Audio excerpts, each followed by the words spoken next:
It's February, my garden has been covered in snow for a week, and I officially have cabin fever. Luckily, there's still lots of gardening we can be doing in the form of winter sowing with all of our native plant seeds and some perennials as well. And today I'm going to take you through every seed that I'm going to be winter sowing this month.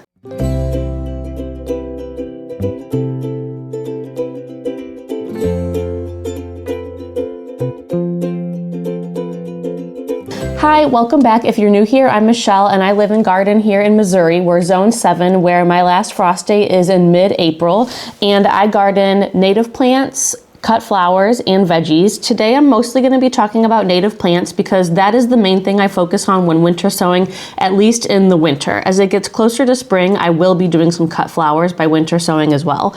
So today I'm going to talk through everything in my winter sowing collection that I prioritize as category 2 in terms of when it needs to be planted. So what I do is I take every single one of my seeds, put it in a giant spreadsheet, and anything that I'm going to winter sow, I give it a priority of 1, 2, 3, and sometimes they get a priority 4.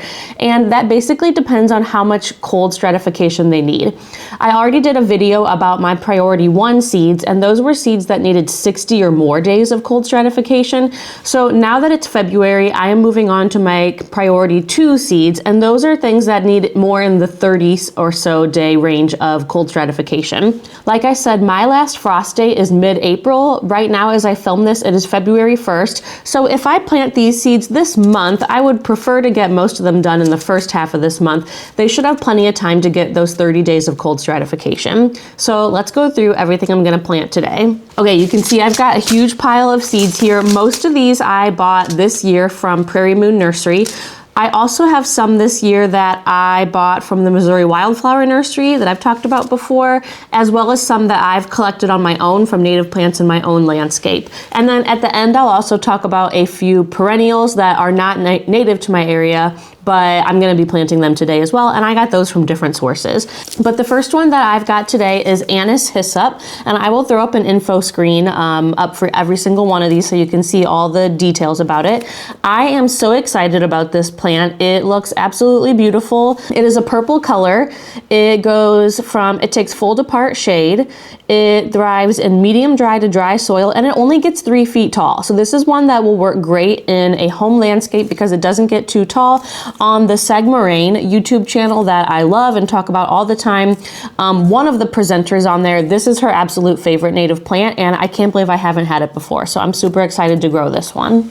The second plant that I'm growing for the second time from seed is baptisia. So I have blue and white baptisia, or sometimes they're called wild indigo, and I started these last year from seed by winter sowing. They are a seed that needs to be scarified, not sure how to say that, which means that you can nick them, but if you winter sow them, you don't have to worry about that. Going through the freeze thaw cycle over and over will do that naturally for these seeds. So I had decent luck with these last year. I bought 2 big packets, one of each color from the Missouri Wildflower Nursery, and I know that these take a long time to get started. So my plants last year did well. They lasted the whole season, but they were very small. So I'm hoping this year that those will get bigger, and then I'll also start from new ones from seed. These are a plant that's native to Missouri, but I also plan to use them in bouquets and arrangements as greenery. Oh, and I almost forgot. I also got this year from Prairie Moon Nursery another kind of baptisia, and it's a dwarf variety. They call it dwarf blue indigo. It's Baptisia australis, and then the variety is just called minor because it's a small one. This one only gets to be 3 feet tall, so I'm planting some of that as well. Next up is butterfly milkweed. This is a favorite. I like to have any kind of milkweed in my garden to hopefully attract more monarch butterflies, which this past summer I had more monarchs in my garden than I've ever seen before, and I'm hoping it's partly because of the different varieties of milkweed I've planted. So I have a packet of this from Prairie Moon, and then I also have some that I collected off my own plants as well. This thrives in full to part shade. It takes medium to dry soil, and it only gets to be 2 feet tall. So if you are looking for a milkweed to plant in your landscape, but you only have a very small area, this is a very good one. It does not spread very aggressively. I've had this growing in my landscape for a few years now, and it has stayed pretty much the same size. All right, Calico Beard Tongue. I chose this one because it just looks so beautiful on the Prairie Moon Nursery website. It thrives from anywhere from shade to full sun. So since I am redoing a lot of my shade gardens, I will probably try and plant some of this there. It takes from medium to medium wet soil, and it gets to be 3 feet tall, and they have it classified as a home landscape favorite. So I'm really excited about this one. It looks absolutely beautiful. Next up is Dotted Blazing Star. It takes from full to part sun, medium dry to dry soil, and it only gets to be 2 feet tall. So I chose this because I have a Prairie Blazing Star, a Liatris, I think the variety is called Liatris spicata or something like that. But this one is called Liatris punctata, and it only gets to be 2 feet tall. So I am really excited to grow this probably in my strip between the sidewalk and the street, because it will stay so short, and I always had tons of pollinators on this plant, so I'm hoping that this is just another way to have that, but in a shorter form.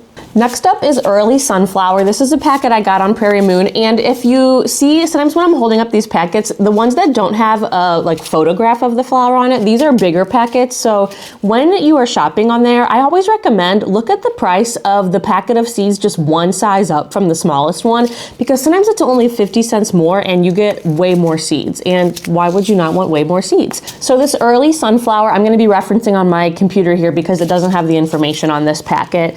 It is a short-lived perennial, so that is kind of nice that I have a ton of seeds, since maybe it won't last that long in my garden. I can start a lot of plants. It takes full to partial sun from medium wet to medium dry soil, and it does get kind of tall. It gets 5 feet tall, blooms from June to September. Since it gets so tall, I will probably keep this in my backyard, and since it takes medium wet soil, I have an area in my backyard that I've talked about on here that has a water drainage problem. I'll probably try it in that area. But when I was shopping for seeds this year, I realized I did not have any native sunflowers in my landscape, so I'm excited for this to be one of my first ones that I try. All right, my next one I don't have a packet for. It is Foxglove Beard Tongue. I started this one last year when I got some seeds from my brother-in-law. He collected the seeds himself. I grew them, and surprisingly to me, it flowered the very first year, so I collected my own seeds this year, so I'm planting those out this month. It is an absolutely beautiful flower. It takes full to partial sun, medium to medium dry soil, and gets 4 feet tall, and it blooms in June and July. I think I could use this as a cut flower when I get more of it, when I make my bouquets, so I am excited to have more of this in my landscape. Joe Pieweed is the next one that I am starting this month, and it's another one that I don't have a packet for because I collected my own seeds from it. I will try to pop a photo up here of it in my landscape. I absolutely love it. In my landscape, it has not gotten as tall as I know that it can get, so it takes from full to partial sun, wet to medium wet soil, and it gets 5 feet tall and blooms July through September. Mine does not get that tall. I would say mine gets about 5 feet tall, and it might be because mine is in a drier soil, so it might not be in its ideal conditions, but I will say I love that it does not get tall because I have it front and center in my front yard next to a bird bath, and it is absolutely beautiful there. I love it. It is always covered in pollinators, and I will see little birds land on it as they are kind of going in and out of the bird bath. It is a gorgeous color, and I am excited to have more of it in my landscape. Okay, and then one last one that I don't have a packet for because again, I collected the seeds myself, and that is Lanceleaf Coreopsis. I will try and throw up some photos of this one as well. Lanceleaf Coreopsis is amazing because it is always covered in goldfinch. They love to eat the seeds from the seed heads, so it can actually be a little tricky to collect your own seeds if you don't get them before the birds. But they are really beautiful, small flowers. They only get to be 2 feet tall. It likes full sun, medium dry to dry soil, and it blooms May through August. I love this as a low growing native plant to have in the front of my beds, so I'm going to grow a lot more of it this year, and I'm also dabbling with the idea of having a native plant sale this year, and this is one that I'd like to have a lot of in my native plant sale because I know that it would work for a lot of homeowners in their landscape. Next is Large Flowered Beard Tongue. This is one that I'm trying for the first time this year that I got from Prairie Moon. It is a light purple color. I'd say you could call it a lavender color. It takes part to full sun, medium dry to dry soil, and it only gets to be 2 feet tall. So they have this classified as another home landscape favorite. The next native plant that I'm going to be planting this month is prairie alumroot. This is another I got from Prairie Moon. This is a native heuchera. So I have a couple of heucheras in my yard, and one thing I love about them is that without any deer spray or anything, the deer never touch them. So I think this will be a great one that I can plant out in my front yard where the deer could be around them. It takes part to full sun, medium wet to dry soil, so a very wide range of soil conditions. It blooms in the spring from May to July, and it only gets to be 2 feet tall. Next up is Rocky Mountain Bee plant. This is another that I just chose because the picture called to me on the Prairie Moon website. It likes full sun from medium to medium dry soil. It gets to be 4 feet tall, and it blooms July through August. You'll see a lot of the plants that I'm planting have purple flowers. I didn't really plan that. I guess I just really like purple flowers, so that's what this one is. It looks like it's kind of a tall plant with a like a spray of purple flowers on top. Rose milkweed is another one I'm planting in February. I have this in my garden already, and I love the flowers on it. It gets absolutely gorgeous purple flowers. I usually hear this referred to more as swamp milkweed. The Latin name that I'm not going to pronounce correctly is Asclepias incarnata.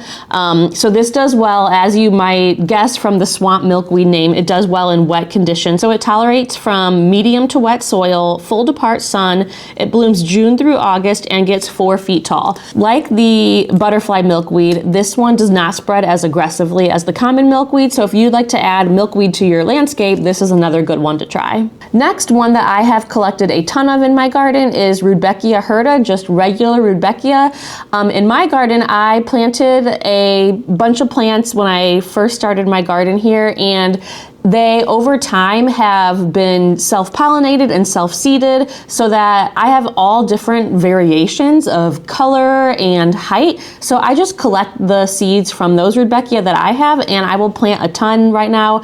I know that it is a short-lived perennial, so I try to replenish my supply every year. So I will probably be winter sowing a lot of that this year to keep up my supply of Rudbeckia because it's one of my absolute favorite native plants. Next up is another Rudbeckia. This is Rudbeckia triloba, also called brown-eyed Susan. This is one that I will see referenced a lot of the time as a good cut flower, and I can attest that it is a great cut flower. I grew it for the first time last year, and it is just absolutely adorable little Rudbeckia sprays of flowers. It makes a great filler. Everything that I planted of my Rudbeckia triloba last year bloomed the first year.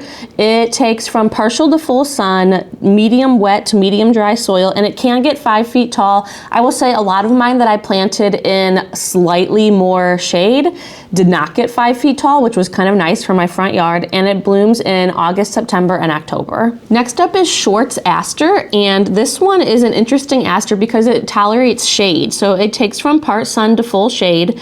It tolerates medium to medium dry soils. It blooms later in the season like other asters from August to October, and it only gets to be 3 feet tall. I have tried a couple of asters in my yard this year, but not this one yet. So this will be a great one to have somewhere where I can't have something as tall as, say, New England aster, which gets to be 5 or 6 feet tall, at least in my landscape. The next native plant that I will be planting right now in February is showy beard tongue. It is a beautiful purple flower. It takes from part to full sun, medium dry to dry soil. It blooms May through July and gets to be only 2 feet tall, so another great one for small landscapes. All right, another one with the word showy in the name, which sounds very promising to me. This one is showy milkweed.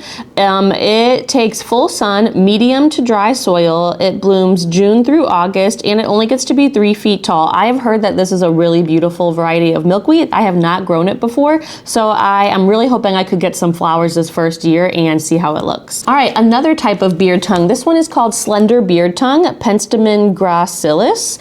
It takes from part to full sun, medium to dry soil, and blooms May through July and only gets to be 2 feet tall. This one, just because it is a penstemon, I'm hoping that this would be another one that I could use as a cut flower here and there if I wanted to. Another one that I don't have a packet for because I collected it on my own is star tickseed. I bought this last year from the Missouri Wildflower Nursery to put in my rain garden, and it bloomed the first year and I was able to collect some seeds, so I'm going to be planting more of that. This one gets to be 3 feet tall. It is a yellow color like most other Coropsis. It blooms spring, summer, and fall. I know that my landsleaf Coropsis that I already have blooms, it seems like the entire season, so hopefully this one is the same way. It takes from full sun to medium shade and average moisture. Next is sundial lupin, another one that I bought just because of the picture alone that I saw on the website. It takes from full to part sun, medium dry to dry soil. It blooms May through July and gets to be 2 feet tall. This one actually only needs 10 days of cold stratification, so this is one that I could wait until later this month to plant if I wanted, but it does say that it also needs scarification where you kind of nick the seed. But like I said with the baptisia, if you're winter sowing, you don't have to do that. You can just plant it out in your milk jugs or whatever containers, and letting it go throughout the winter will take care of that for you. Next is maybe my absolute favorite variety of rudbeckia. I will put some pictures up of it in my landscape. I have had this variety of rudbeckia and it is called sweet rudbeckia or sweet coneflower.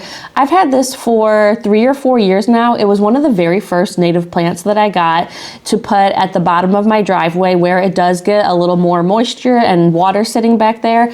It does great with it. This is an absolutely beautiful variety of rudbeckia that can get really tall, but it does respond really well to doing the Chelsea chop or just cutting it back before the 4th of July. Then it will not flower quite as tall. Last year, I kind of did this on an angle. So the front of it, I cut probably about knee height, and then I went up as it went to the back, and it turned out great. It kind of made it so I could see a lot of the flowers. This is an absolutely amazing cut flower. It lasts for a really long time in the vase. The plant is full of so many flowers. It flowers for quite a long time, and I just can't recommend it highly enough. So I am just growing more and more of it every year. I collected a ton of seed heads, so I'm hoping to put a lot more of this in my backyard and maybe even some in the front yard. While it does tolerate some wetter soil, it also can go to medium dry soil. So it is something that you could plant in a lot of different places. Prairie Moon classifies it as a home landscape favorite and deer resistant, and I can testify that the deer have not really ever touched mine. Next up, I have another type of sunflower. This is called Western sunflower. It takes from full to part sun, medium to dry soil. It blooms July through September, and it only gets to be 3 feet tall, which is kind of unique for a sunflower because some of them can get really, really tall. All right, the last native that I'm gonna be planting in winter sowing milk jugs in February is world milkweed. I'm not sure if I'm pronouncing that right. I already have some of this in my landscape, and it is a really cute little white flower. It stays really short, so it is great for areas where you don't want anything too tall. It takes full to part sun, medium to dry soil. It blooms July through September, is 2 feet tall, and it's deer resistant. And I like the rudbeckia that I was talking about. I've never seen the deer touch this one. All right, and then in addition to all of those natives that I'm winter sowing this month, I have 3 other flowers that I am just growing from my landscape or maybe to try as cut flowers that I'll also be winter sowing this month just because I have read that it might benefit them to get some cold temperatures. So those are lavender. I have a couple of packets of lavender that I'm going to plant. Another one is a variety of monarda that I got from, I believe I got it from Swallowtail Garden Seeds, and it's called Bergamo monarda. I started some last year, and I think I even started it inside. Didn't have the best germination, so I'm going to try it again this year in winter sowing milk jugs. And then the last one I'm going to try is nepeta. I got some seeds from, I'll put on the screen where I got them from. I have just seen this recommended a lot in videos about cottage gardens, and I would like to kind of make my front yard a little bit cottage garden feeling. So this is one I just got for fun to try, and so I'm going to start this in a milk jug. I'm not actually sure if this one needs cold weather, but I am very quickly running out of room in my grow lights downstairs, so anything that I can start outside now and that I don't mind if it doesn't germinate until a little later, I will be starting outside. So nepeta is one that I will be starting in winter sowing milk jugs. All right, so that is everything that I'm starting outside this February using the winter sowing method. I would love to hear if you could leave me a comment below. I'd love to know what you are winter sowing this year, what you've already winter sowed, what's coming up.